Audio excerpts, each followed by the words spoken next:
Hello guys, welcome back. അപ്പോൾ ഇന്ന് നമുക്കൊരു മിനി വ്ളോഗ് നോക്കിയാലോ. അപ്പോൾ ഇന്ന് കാലത്ത് വളരെ ലേറ്റായിട്ടാണ് എഴുന്നേറ്റിട്ടുണ്ടായിരുന്നത്. ഏകദേശം ഒരു 9 മണിയൊക്കെ ആവാറായിട്ടുണ്ട് ഇന്ന് എഴുന്നേറ്റപ്പോൾ. ഇന്നലെ രാത്രി കിടന്നപ്പോൾ നന്നായിട്ട് വൈകിട്ടുണ്ടായിരുന്നു കേട്ടോ. അതാണ് നമ്മൾ ഇത്രയും ഇന്ന് കാലത്ത് എഴുന്നേക്കാൻ വൈകിട്ടുണ്ടായിരുന്നത്. അങ്ങനെ എഴുന്നേറ്റ പാടെ പോയി വേഗം ബ്രഷ് ചെയ്ത് വേഗം ഒന്ന് ഫ്രഷ് ആവാമെന്ന് വിചാരിച്ചിട്ടാണ്. ഭയങ്കര ഒരു മടി പിടിച്ചത്, നമുക്ക് ലേറ്റായിട്ട് എഴുന്നേക്കുമ്പോൾ അത്രയും തന്നെ മടി തോന്നുന്ന ദിവസമുണ്ട് ഗൈസ്.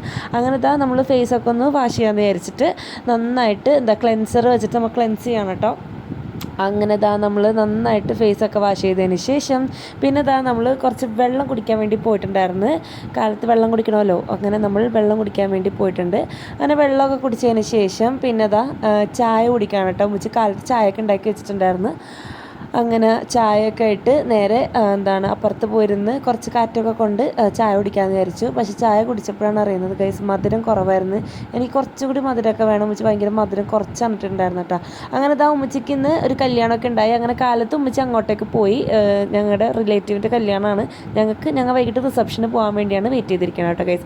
അങ്ങനെ ഉമ്മച്ചി പോയപ്പോൾ ഞങ്ങൾ ചായ കുടിക്കാൻ കേട്ടോ. ഞാനും അനിയത്തിമാരൊക്കെ ഉണ്ടായി. അങ്ങനെ ചായ കുടിച്ചപ്പോഴത്തേക്കും വാപിച്ച് വന്നിട്ടുണ്ടായിരുന്നു. സപ്പോർട്ട നമുക്ക് പഴുക്കാറായിട്ടുണ്ട്, പറിച്ച് വെക്കാമെന്ന് പറഞ്ഞിട്ട്. അങ്ങനെ നമ്മൾ സപ്പോട്ട പറിച്ച് വെക്കാണ് കേട്ടോ. ഇത്രയും സപ്പോട്ടയാണ് പറിച്ചിട്ടുണ്ടായിരുന്നത്. നല്ല അത്യാവശ്യം വലിപ്പമുള്ള സപ്പോട്ടയായിരുന്നു കേട്ടോ. അങ്ങനെ അതൊക്കെ എടുത്ത് എടുത്ത് വെച്ചിട്ടുണ്ടായിരുന്നു കേട്ടോ. കാണാൻ നല്ല ഭംഗിയുണ്ടായിരുന്നു. അങ്ങനെ നമ്മൾ സപ്പോട്ടയൊക്കെ പറിച്ച് വെച്ചിട്ടുണ്ട്. സപ്പോട്ടയുടെ മെയിൻ ആൾ എൻ്റെ മോളാണ്. അവൾക്ക് വേണ്ടിയിട്ടാണ് ഭാവിച്ച് ഇതൊക്കെ പറിച്ച് വെച്ചേക്കുന്നത്. അത് പഴുത്ത് കഴിയുമ്പോൾ അവൾക്ക് കൊടുക്കാൻ വേണ്ടിയിട്ട് ഭയങ്കര ഇഷ്ടമുള്ള ഒരു ഫ്രൂട്ടാണ് കേട്ടോ സപ്പോട്ട. അപ്പോൾ അത് അങ്ങനെ എടുത്ത് വെച്ചു. പിന്നെ ഞാൻ കുറച്ച് ചീര പറിക്കാൻ വേണ്ടി തോട്ടത്തിൽ പോയി നമ്മുടെ ചീര പറിച്ചെടുക്കുകയാണ് കേട്ടോ ഉച്ചക്കത്തേക്ക് വേണ്ടിയിട്ട്.